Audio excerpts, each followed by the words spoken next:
Dr. Harris, Dr. Cornelius, Ms. Murray, and any additional UNA faculty who may be watching, thank you for this interview opportunity. I'm A.Tomlinson, but please call me Angel. I'm applying for the Instructional Leadership Program at the University of North Alabama. At present, I'm the lead special education teacher at Brooks Elementary School. With this position comes several responsibilities. I ensure that all students who have been identified with disabilities and have an individualized education plan, or IEP, receive special education services through our staff. This requires collaborating with administration, special education teachers, as well as general education teachers, support staff, and our contract therapists such as occupational and physical therapy. This collaboration leads to a workable schedule within the school day so that the children can receive all their services. Special education being the world that it is, this is a constantly fluid and changing educational world. So the schedule changes often happen several times within a school year, which requires a good bit of organization and communication skills. In addition to scheduling and collaborating, I have been called upon to be a part of the interview process for new administrator and faculties. I also act as a liaison between our central office and our special education staff, providing turnaround training and advising as needed.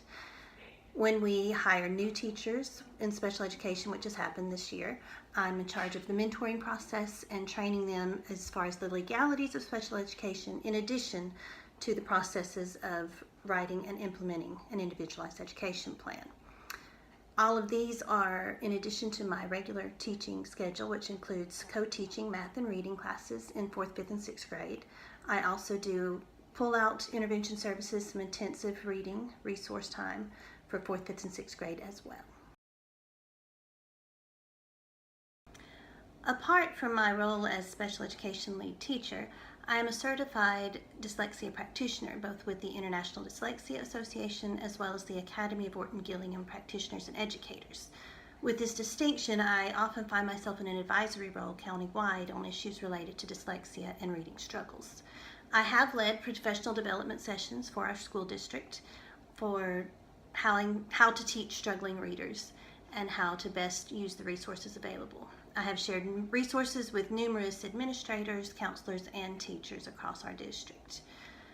At Brooks Elementary School this past year, we started a robotics team. So along with another teacher, I led that up and started this first first robotics team. We did manage to qualify for state competition and place 16th in the state, which was very impressive for our first year.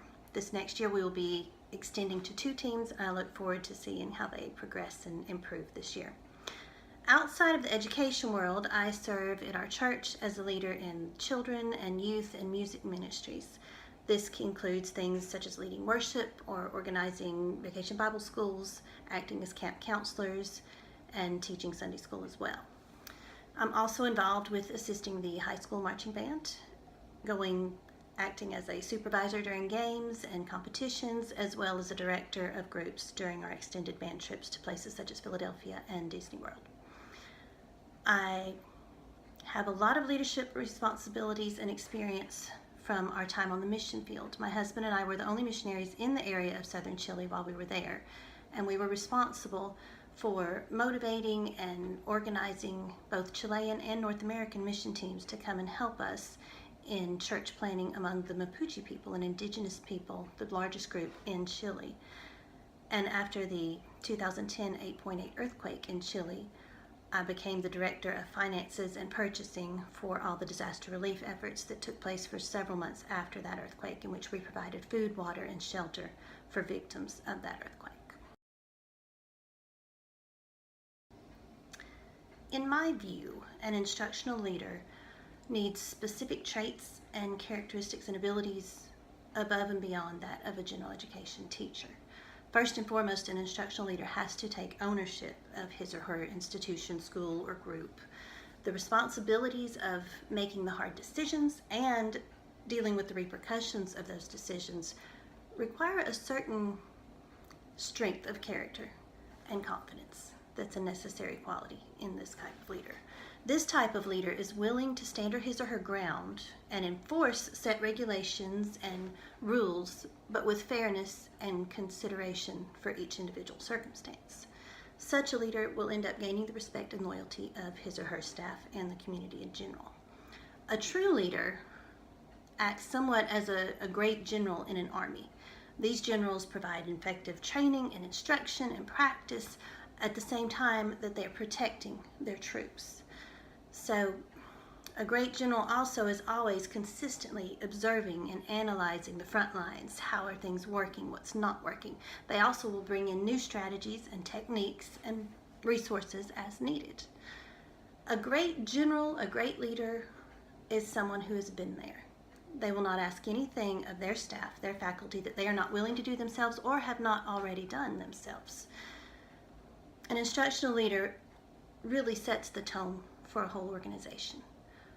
When relationships with staff and faculty and support staff are established and open, when issues that come up are dealt with promptly and with confidence, when students' needs are being met effectively with no throwing away of anybody that doesn't matter, everyone matters, when communication with parents and the community at large is established and met with satisfaction, this is when an instructional leader can be deemed successful.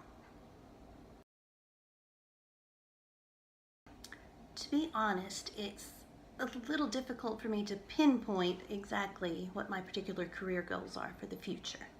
I have learned from experience that life does not always go according to plans. I've always, since high school, since looking at a future career, wanted to help children reach their full potential.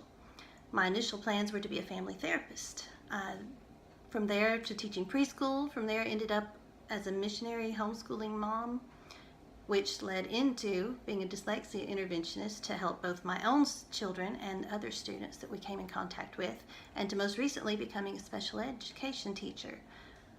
The ability to equip students with the tools they need to be successful has been a great joy in my life. At this point, I would like to continue to equip myself with the tools that I'll need for my future in helping to students reach their potential. I've recently found a new joy in teaching and training adults. And in this way, in teaching adults, I could potentially impact more students than I ever could in my current position.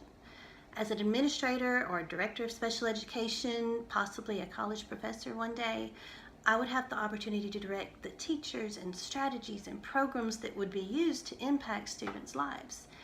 I can't say for sure which of these roles I'll fulfill in the future, but I do wish to be prepared and be ready for whichever opportunity God lays in my path next.